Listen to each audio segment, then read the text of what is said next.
விதிரேகை பலன்கள். விதிரேகை என்பது கங்கண ரேகை தொட்டு சனி மேட்டை நோக்கி ஆயுள் ரேகையின் அருகாமையில் செங்குத்தாய் நீண்டு செல்வதாகும்.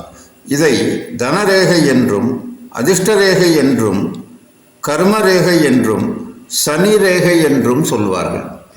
விதிரேகை இருந்தும் அதனால் அனுகூலம் இல்லாவிடில் வேலைக்கு தகுந்த கூலிதான் கிடைக்குமாம்.